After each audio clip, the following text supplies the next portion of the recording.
All right, we're done. Congratulations, we're at the end of the program. You've gone through 3 months of my fun stuff, and it was hard. Don't get me wrong, I get it. It's really hard to do. And so what most people ask is, what do I do post-program? I'm feeling great, I'm doing everything I want, but I can't continue to do what I've been doing for the last 3 months. And I get it. We have about 12 weeks of strong willpower to get it done. After that, biscuits and gravy sound really good. I want a pancake, maybe a Coca-Cola. I applaud you for going the 12 weeks. I don't expect you to do this the rest of your life. So I put this together to say, how do we live life post-program and still not go back to where we are? Because if you go back to doing the same habits you did before this, you're going to wind up at the same place. This will keep you healthy the rest of your life. Okay, so I've done lots of different things. I've tried fasting. I used to fast the first 3 days of the month every month, and I loved it. It was a discipline thing. But probably somewhere around 16 to 18 months into it, I was like, I don't want the first of the month. I just got to the point I hated it, didn't want to do it. And psychologically, that wasn't the best thing for me. Then I started doing the Daniel fast. And so at our church, we would have the church do 21 days of the Daniel fast. And I said, well, if I'm going to go ahead and do it a little bit more, I'm going to do 36 and a half days, 10% of the year, 365 days a year. So I'm going to do the fasting the first 10% of the year. So I would start around the 1st of January and go to mid-February and do the Daniel fast, still eating good foods. And I loved it, felt fantastic. But then I'd go back to eating the same stuff, doing the same stuff. And so midsummer, I'm like, I don't feel good again. So I needed to come up with something that I enjoyed, that I liked to do, that was doable over and over again. And I've been doing what I'm getting ready to show you for probably 7, 8 years now. I love this. It's simple to do. We've got a great baseline of where we've got to with your blood numbers, with what you've done. So let's continue that and figure out, how do we live life post-program? Okay, here we go. I've got my calendar up, and I'm going to look at my monthly calendar, and I'm going to pick the days where I want to eat. Previously in the program, there were no cheat days, and I know you hate me for it, but we had success. So now I'm going to let those cheat days come in, but I don't want them to be a problem. So this is a key factor. I need 10 to 14 days straight of perfect. What's perfect? Exactly what you've been doing. We've done the 40-40-20. Half your plate is protein, half of it's complex carbohydrates, 20% is fats. That's what I consider to be a perfect meal. Meat and veggies, meat and veggies, meat and veggies. Now that you've been doing that for 3 months, you can actually do a 30-50-20 and have no problem. So what does that look like? That's 1 piece of meat, 2 vegetables, and still with the good fats. Doing the 40-40-20 or the 30-50-20, any of those are what I'm going to consider to be perfect. And I need 10 to 14 days straight of doing that 10 or that 40-40-20, 30-50-20. If you ever go north of 60 when it comes to carbohydrates, you will automatically go into sugar metabolism. Even if it's good food. If you're eating a plate of great vegetables without protein in it, your body is going to kick into sugar metabolism. And I want to circulate between fat and sugar. So just know that if you ever go north of 60, you will go into sugar metabolism.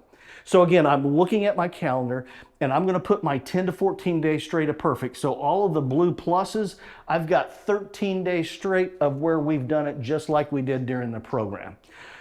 Then on Saturday, I'm going to go to the lake. And at the lake, they have this place called Mama Tig's Pizza that is absolutely to die for.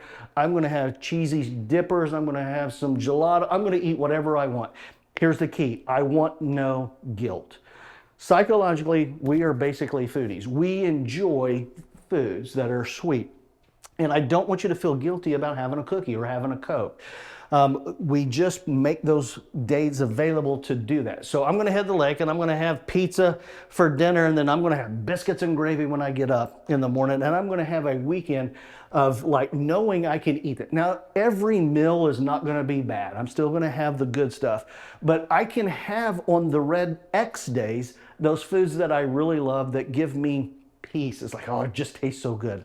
A cinnamon roll on that. Then on Monday, I'm going to go back to the office, and I'm going to plug out 4 days of eating perfect. And then I'm going to start early on the next weekend. So Friday, Saturday, Sunday, And Monday, I'm going to eat whatever it is I want. I'm going to drink whatever it is I want. Then I'm going to come back, clean it up for 3 days, and then I'm going to spend the weekend doing that. Then on the Monday, then I'm going to start my 10 to 14 days again, okay? What it looks like is I need 2/3 of the month to be perfect. So if there's 30 days in the month, 2/3 would be 20 days. I have 20 days of the month of where I'm doing it perfect, eating all the stuff, avoiding all the stuff that we've talked about. And that gives me 1/3 that's not so perfect. Again, not every meal I'm eating the worst possible things on earth, but I can have those cinnamon rolls. I can have those foods that I really, really like. So if there's 30 days a month, that gives me 10 days of the month of where I can have those things. And again, this knowing these red days are in here, when I'm hot into doing it perfect and my buddies say, hey, let's go get some fish and chips, I'm like, you know what? I can go Saturday. It gives me the willpower to know that I can go have those fish and chips, but it's not going to happen now. It's going to mess me up. Sometimes, truthful, sometimes I just say, what the heck, and I go do it. And if I blow it here, then I have to go back and get my 10 to 14 days. So it gives me that willpower to say, if I blow it today, I've got to start over. And most of the time it gives me the willpower to say, you know what, I'll have it next week. And so that is something that we know those foods can come into play, that it's not going to reverse everything that we've done. Here is a very important number I need you to know and understand. Again, this one is one of those things that helps me make it through the perfect days that I'm doing. It takes 72 hours for your body to shift from sugar metabolism back into fat metabolism. Let me say it again. That's a hard one to understand. It takes 3 days. If I've eaten a meal that's 60% or north of that and I'm in sugar metabolism, regardless if the very next day I eat perfectly, it's going to take me 3 days before I get back into fat metabolism. Okay? That's just the way it is. Sugar metabolism's easier. Our body wants to do it, and we have to force the fat metabolism. So when we go into sugar metabolism, so if I have my Mama Tig's pizza here, I'm going to be, for Sunday, Monday, and Tuesday, I'm going to be in sugar metabolism. And then if I eat perfect from those, well, I'd have to change it, but if I eat perfect here, here, and here, now I'm back into fat metabolism, and I'll spend 2 days in fat metabolism. Then I'm going out, I'm back into sugar, I'm going to stay into sugar, I clean it up, and then I'm right back into it. 72 hours is a good number to remember, because if I'm here and I say, if I eat this, it's going to take me 3 days to get back to where I want to be, that gives me the willpower. Another thing that I've learned is to add the word really onto a question to myself. Can you look into the mirror and say, do I eat this really? And something about when you say really to yourself, you can't lie to yourself. And so that gives me, it's like, do I really going to eat this cinnamon roll? Really, Hicks? Really? Do you really want to do this? No, I don't. And it gives me that. So 72 is a key number to know. That is one of the things as we're going through life and all the pressures of life happen, that is something that we can understand and do. Now, there is some caveats to that.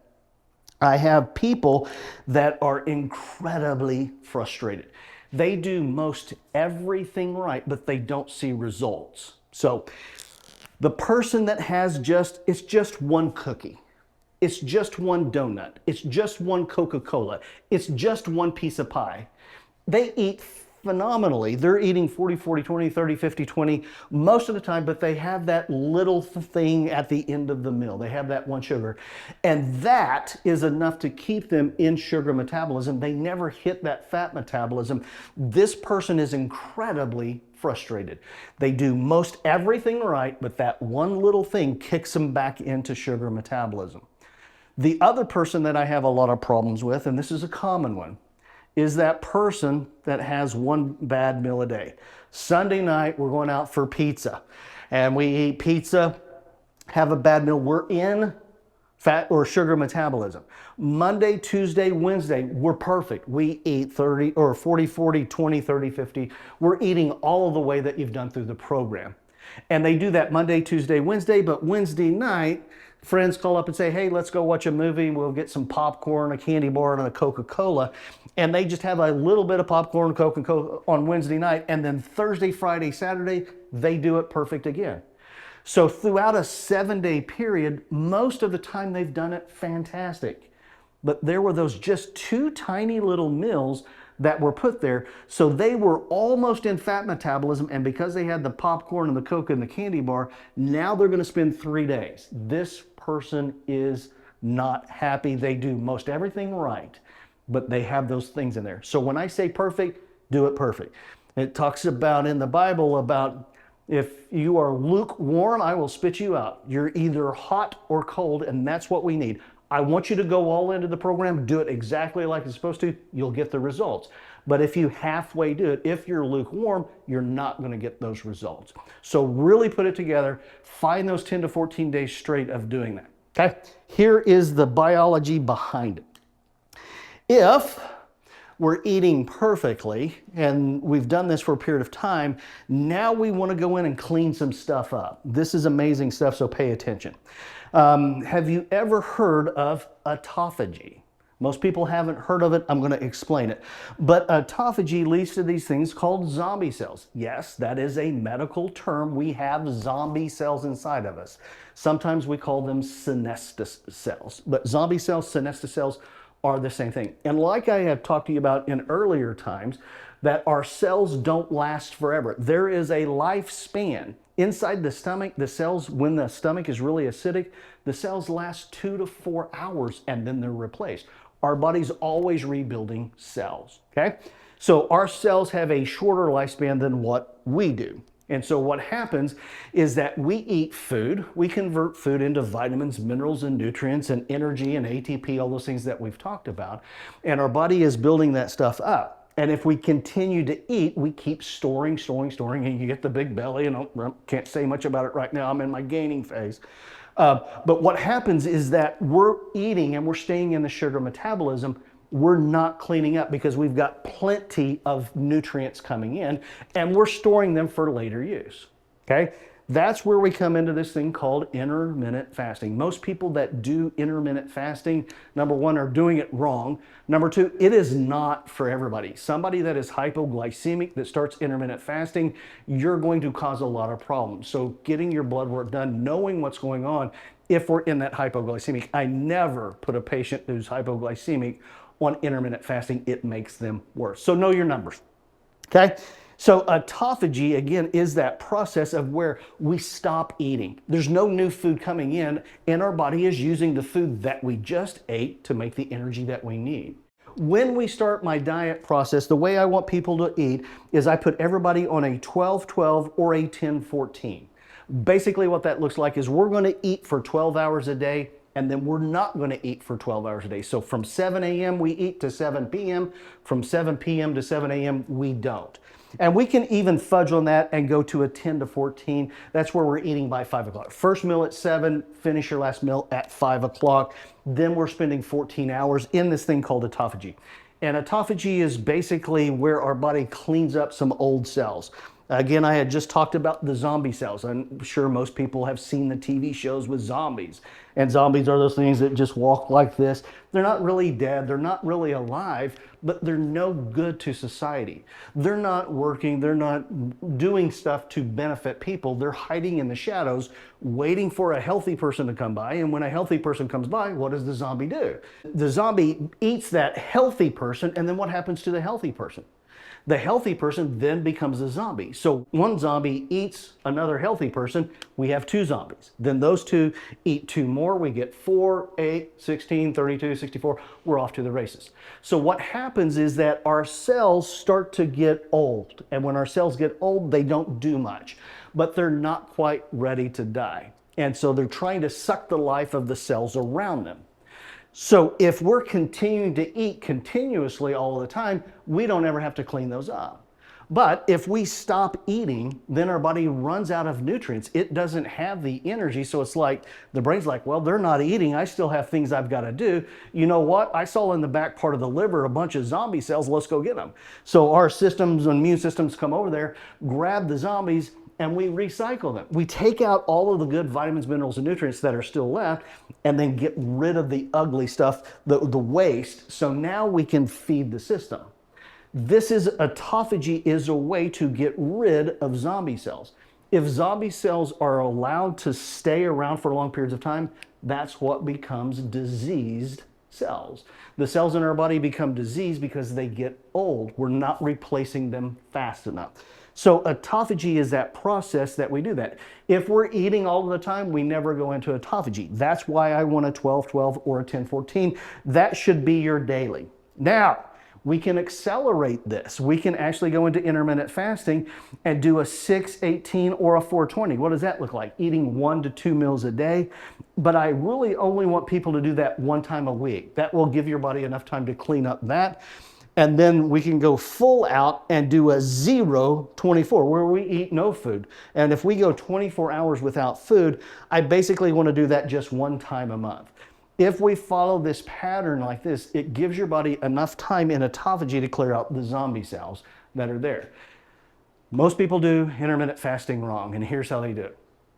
They skip breakfast. They don't want breakfast, get up, do their job, and drink cups of coffee to get going in the morning, and then they eat a meal at 2 o'clock, and then they eat one at 10 o'clock. And they think, oh my gosh, this is the best thing ever because they have energy. And the other thing is they're losing weight. Intermittent fasting will cause you to lose weight. Less calories in, the more your body burns. It's a good thing.